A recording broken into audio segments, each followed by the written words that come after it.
ये है दिल्ली दर्पण। नमस्कार साथियों, जमीनी मुद्दों को दरकिनार कर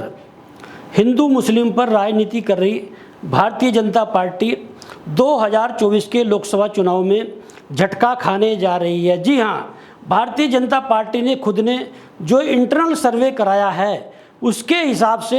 भारतीय जनता पार्टी की बहुत बुरी स्थिति होने जा रही है। और यदि आप देश की बात करेंगे तो 543 सीट में भारतीय जनता पार्टी के खुद के इंटरनल सर्वे में 130 सीटें मिलती हुई आज की तारीख में दिखाई दे रही है। और जिस उत्तर प्रदेश के सहारे भारतीय जनता पार्टी ने केंद्र की सत्ता कब्जाई थी, जिसमें 80 सीट में से 62 सीटें जो हैं वो हासिल की थी भारतीय जनता पार्टी ने, उस उत्तर प्रदेश में बहुत बुरी स्थिति जो है इस इंटरनल जो है सर्वे में देखी जा रही है। और जो सर्वे कराया भारतीय जनता पार्टी ने उसमें ए बी सी 3 ग्रेड दिए थे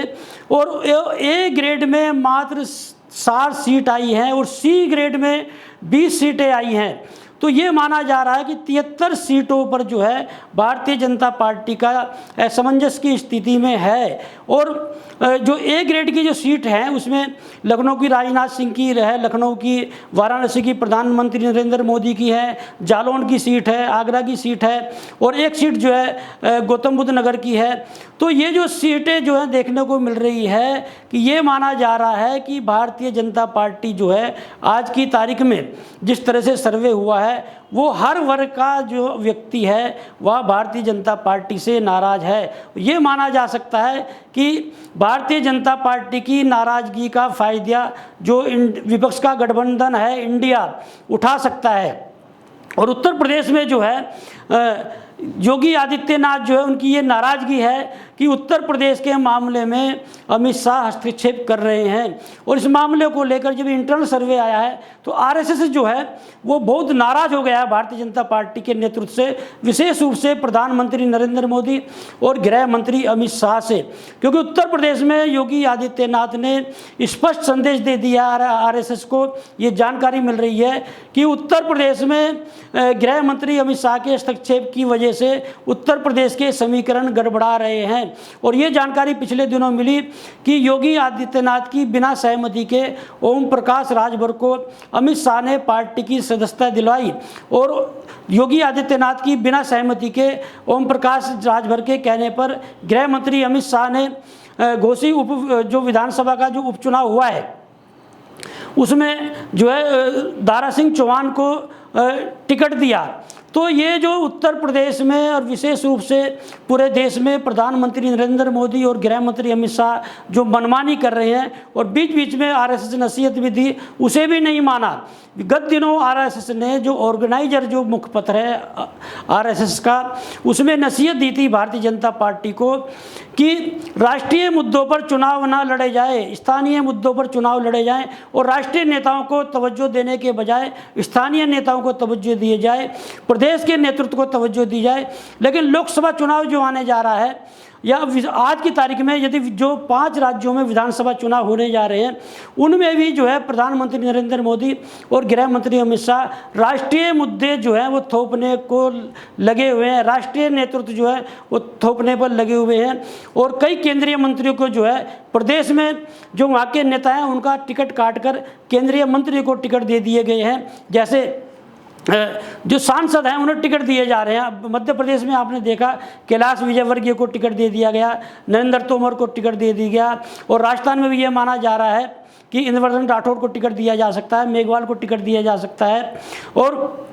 जो है वसुंधरा राजे भी नाराज राजस्थान में चल रही हैं, मध्य प्रदेश में शिवराज सिंह चौहान नाराज चल रहे हैं। और जो 5 राज्यों में विधानसभा चुनाव होने वाले हैं उसका भी जो इंटरनल सर्वे भारतीय जनता पार्टी का वो भी संतोषजनक नहीं है। मध्य प्रदेश में, छत्तीसगढ़ में, मिजोरम में, राजस्थान में तो ये जो चुनाव होने जा रहे हैं इसमें को लेकर भी ये कहा जा रहा है कि भारतीय जनता पार्टी को बड़ा झटका लगने वाला है। और यही वजह है कि आज की तारीख में मोहन भागवत जो है वो प्रधानमंत्री नरेंद्र मोदी से बहुत नाराज बताए जा रहे हैं। उसके पीछे वजह यह है कि आरएसएस जो है बीच बीच में भारतीय जनता पार्टी को नसीहत देता रहा, लेकिन भारतीय जनता पार्टी के जो इस समय नेतृत्व करता है प्रधानमंत्री नरेंद्र मोदी और गृह मंत्री अमित शाह, आरएसएस के की नसीहत को कोई तवज्जो नहीं दी। और पिछले दिनों जब ब्रजभूषण शरण सिंह पर अंतर्राष्ट्रीय पहलवानों ने आरोप लगाया यौन शोषण का, एक गलत मैसेज गया था भारतीय जनता पार्टी के खिलाफ और आरएसएस ने नसीहत दी थी प्रधानमंत्री नरेंद्र मोदी और गृह मंत्री अमित शाह को कि इस मामले में ब्रजभूषण शरण सिंह को ना बचाया जाए। लेकिन आंदोलन को जो है कुचलने के लिए, आंदोलन को दबाने के लिए, आंदोलन को ख़त्म करने के लिए गृह मंत्री अमित शाह ने एक दबाव डालकर साक्षी मलिक और बजरंग पूनिया से मीटिंग की, फिर अनुराग ठाकुर ने मीटिंग की और इन तीनों पहलवानों को ऐसे ही खेलों में ट्रायल में छूट दिलवाकर आंदोलन को ख़त्म कर दिया। लेकिन ये संदेश गया कि ब्रजभूषण शरण सिंह को बचाने के लिए जो है अमित शाह ने जो है उस आंदोलन को जो है वो दबा दिया है। तो एक संदेश ये गया कि अंतर्राष्ट्रीय पहलवानों के यौन शोषण का आरोप भी इस सरकार में नहीं सुना जाएगा, तो आम आदमी की क्या सुनी जाएगी। और विभिन्न प्रदेशों में जिस तरह से भारतीय जनता पार्टी की अराजकता चली है और विशेष रूप से मध्य प्रदेश में कई मामले सामने आए कि भारतीय जनता पार्टी की अराजकता के, तो ये जो संदेश जा रहा था वो भारतीय जनता पार्टी के खिलाफ जा रहा था। और शायद ये जो इस समय दिल्ली पुलिस ने शिकंजा कसा है ब्रजभूषण शरण सिंह पर, तो वो कहीं ना कहीं आरएसएस के दबाव में जो है शिकंजा कसा गया है, क्योंकि जो इंटरनल सर्वे आया है उस सर्वे के बाद में आरएसएस की नाराजगी को दूर करने के लिए केंद्रीय नेतृत्व जो है वो कहीं ना कहीं जो है अब थोड़ा बहुत संभल कर चल रहा है। अब देखना ये होगा कि जो आरएसएस से नाराज हुआ है, जो इंटरनल सर्वे आया है, लोकसभा चुनाव तक भारतीय जनता पार्टी इस मामले को कितना संभाल पाती है या स्थिति भारतीय जनता पार्टी की और भी बिगड़ती है। क्योंकि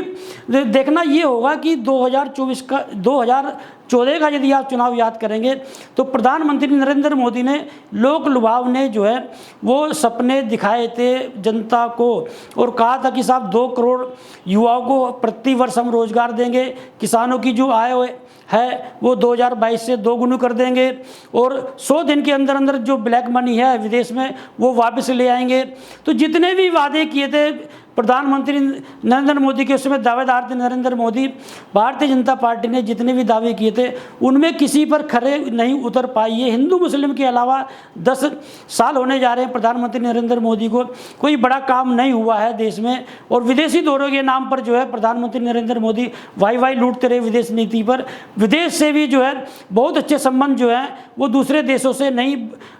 माने जा रहे हैं। कनाडा की स्थिति आप देख ही रहे हैं, अमेरिका की स्थिति देख रहे हैं, चीन से भी कोई खास संबंध नहीं है। तो ये जो माना जा रहा है इस समय कि आरएसएस जो है वो लगातार इसी वजह से नाराज है कि केंद्रीय नेतृत्व विशेष रूप से प्रधानमंत्री नरेंद्र मोदी और गृह मंत्री अमित शाह अपनी मनमानी चला रहे हैं। तो ये माना जा रहा है कि इस बार जो 2024 का लोकसभा चुनाव है प्रधानमंत्री नरेंद्र मोदी और गृह मंत्री अमित शाह की वजह से बिगड़ने जा रहा है। अब देखना ये होगा कि आरएसएस जो है वो भारतीय जनता पार्टी से कितना तालमेल बैठाता है, भारतीय जनता पार्टी आरएसएस को कितना मनाती है और 2024 के लोकसभा चुनाव आते आते भारतीय जनता पार्टी संभल पाती है या इंडिया जो है वो एनडीए पर हावी हो जाता है। लेटेस्ट खबरों के लिए सब्सक्राइब करें हमारा YouTube चैनल या फिर लॉग ऑन करें www.delhidarpantv.com। खबरों की कवरेज और विज्ञापनों के लिए संपर्क करें।